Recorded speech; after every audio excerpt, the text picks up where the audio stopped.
हमारी वीडियोस देखने के लिए सर्च कीजिए द सोशल ट्रिगर, इसे सब्सक्राइब करें और बेल आइकन भी जरूर दबाएं।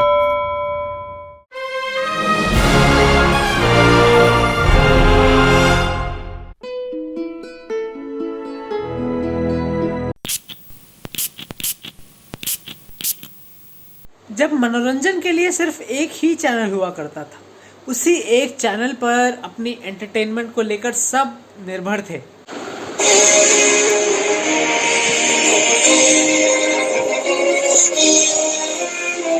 ये है दूरदर्शन और आप देख रहे हैं नेशनल चैनल।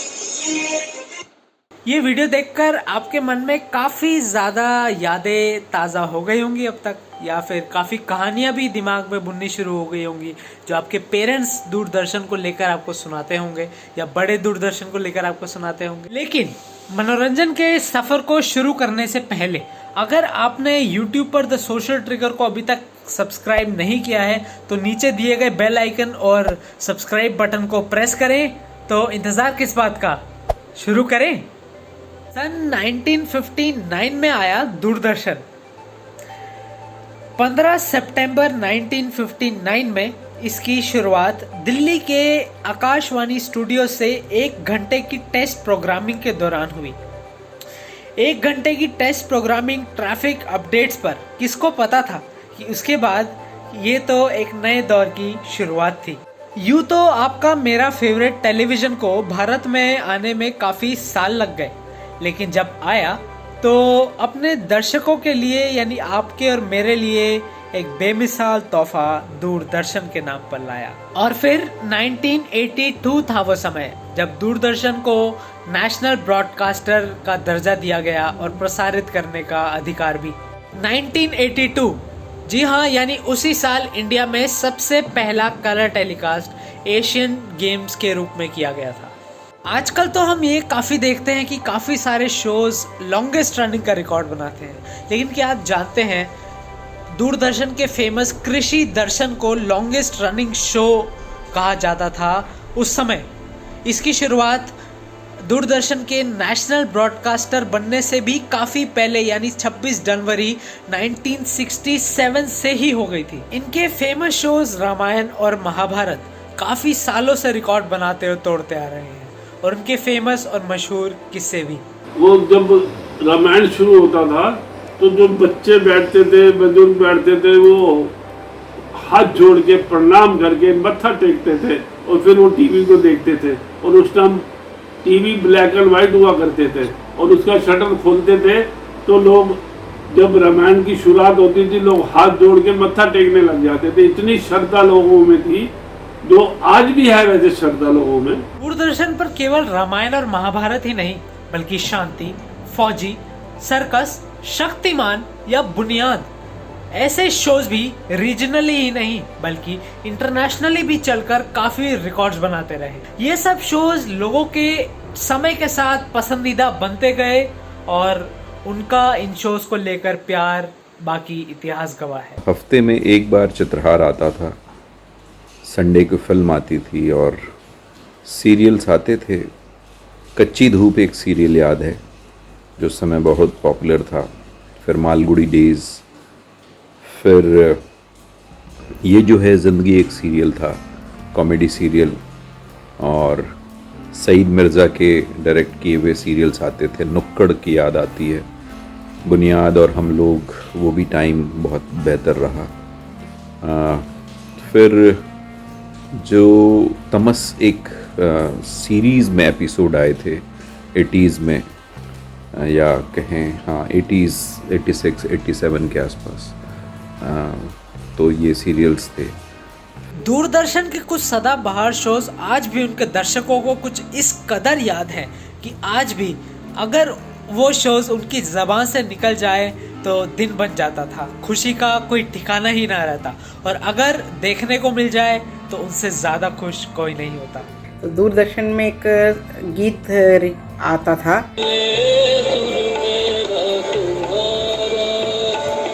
उसको हम लोग बहुत ध्यान से सुनते थे और बहुत अच्छे लिरिक्स हैं उसकी, आज भी सुनेंगे तो बहुत अच्छा लगता है। काफ़ी जगह आज के समय में भी आपके अपने favourite OTT platforms ZEE5, Netflix, Amazon prime जैसे प्लेटफॉर्म्स पर दिखाए जाते हैं। जब से OTT प्लेटफॉर्म्स की मार्केट टीवी इंडस्ट्री और सिनेमा इंडस्ट्री में एंट्री हुई है, तब से लेकर अभी तक इन OTT प्लेटफॉर्म्स ने पूरा ही सिनेरियो बदल कर रख दिया है।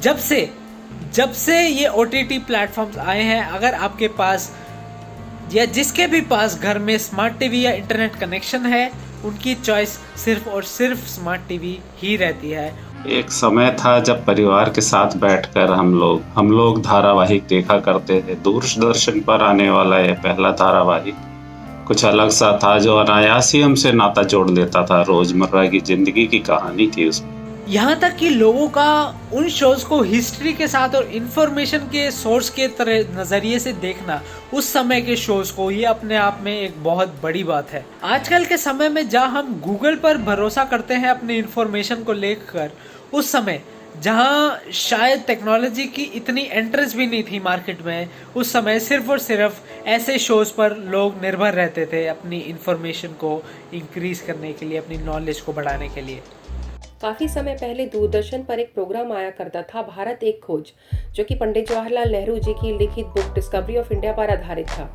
बचपन में मैं उस सीरियल से बहुत ही प्रभावित रही हूँ। हर एक इंसान के मन में देशभक्ति का जज्बा हमेशा कहीं ना कहीं छिपा ही रहता है। तो ये जानने की इच्छा भी रहती है हमारे देश के बारे में, कि किस तरह से हमारे स्वतंत्रता सेनानियों ने अपने देश के लिए लड़ाई लड़ी, किस तरह से हमारा देश आज़ाद हुआ, उससे पहले का भारत हमारा कैसा था। ये सब जानने की इच्छा हर एक इंसान के मन में रहती है। दूरदर्शन के समय का रूटीन और आजकल के टेलीविजन के रूटीन में भी जमीन आसमान का फर्क है। जी हाँ, उस समय शोज तो सारे आते थे, सब जॉनर्स के आते थे, लेकिन हर एक शो की, हर एक मूवी की एक प्रॉपर टाइमिंग होती थी। अब सिर्फ दूरदर्शन होता था, तो बहुत सी यादें हैं दूरदर्शन को लेके। और हम लोग पिक्चर देखा करते थे। पिक्चर हफ्ते में एक बार आती थी और उसका इंतज़ार रहता था कि पिक्चर आनी है, और हम लोग जल्दी जल्दी फ्री हो जाते थे, काम करके टीवी के आगे बैठ जाते थे। उस टाइम टीवी भी बहुत कम होते थे। तो बहुत सी ऐसी और भी यादें हैं, वो आगे बताएंगे। तो दौर था दूरदर्शन के कुछ खास पलों का, जिन्हें भुलाने पर भी वो नहीं भूले जाते। हमारे मित्र दोस्त हमारे घर में आते थे। एक बड़ा सा कमरा था, हम उसमें कुर्सी भी लगा देते थे। हमारे मित्र आते थे, पुराने स्कूल के मित्र भी आते थे, अड़ोसी पड़ोसी भी आते थे, और हम सब इकट्ठे बैठ के महाभारत और रामायण का आनंद लिया करते थे। बड़े बच्चे तो, बड़े लोग तो कुर्सी में हम लगा देते थे, बैठ जाते थे।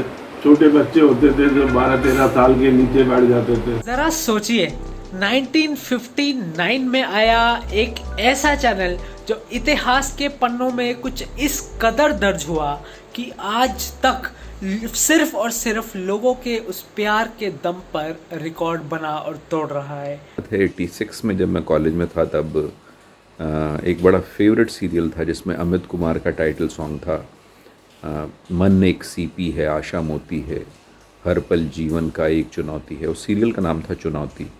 तो ये मेरे ख्याल है 86 के आसपास ये सीरियल चुनौती आता था। जब से दूरदर्शन और प्रसार भारती ने इन शोज को, रामायण महाभारत को रीरन करने का प्लान किया है, तभी से और भी बाकी शोज रीरन होने के कारण रोज ही करीबन रिकॉर्ड बन और टूट रहे हैं। आजकल के OTT प्लेटफॉर्म्स या डिजिटल युग में सिनेमा से जुड़े लोग काफी रिक्रिएशंस पर भी विश्वास और भरोसा करते हैं। इन शोज के दौरान उस समय लोगों का कैरेक्टर्स को भगवान मानना भी काफी ज्यादा चर्चित हुआ करता था।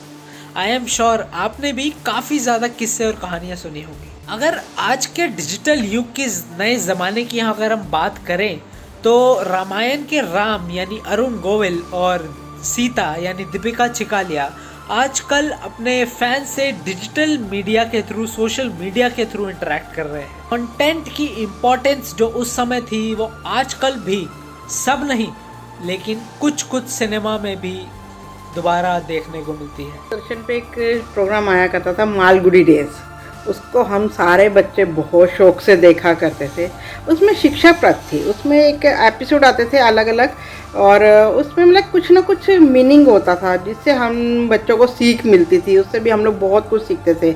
आजकल भी ऐसे ज़्यादा से ज़्यादा प्रोग्राम आने चाहिए उसकी तरह, कि सीख भी मिले। इंटरटेनमेंट तो हो, साथ में सीख भी मिले। जैसे मालगुडी डेज का था तो बहुत अच्छा लगता था, और उसमें जो करैक्टर था बच्चे का बहुत मज़ा आता था देख के, इनोसेंट, और वो सीखता था, कुछ नया ही सीखता था और हमें भी सिखाता था, तो बहुत अच्छा लगता था वो।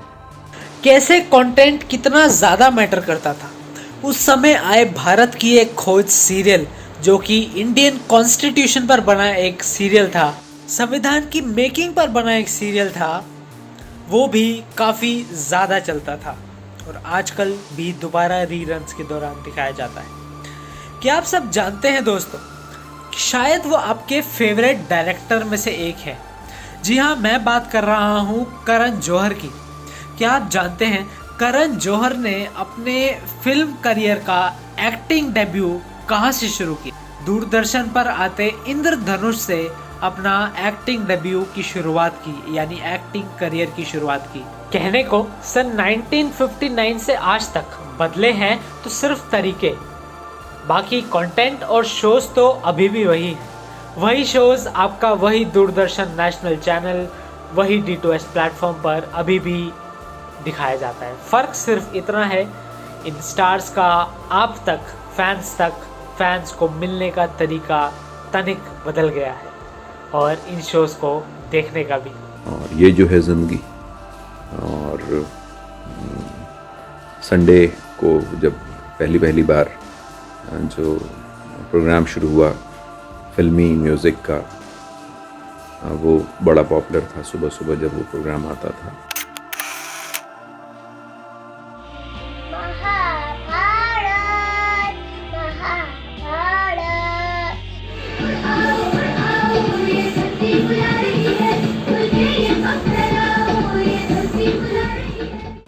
ये सारे दौर था, बहुत प्यारा। वो भी क्या दिन थे, वो भी क्या दिन थे, वो क्या दिन थे।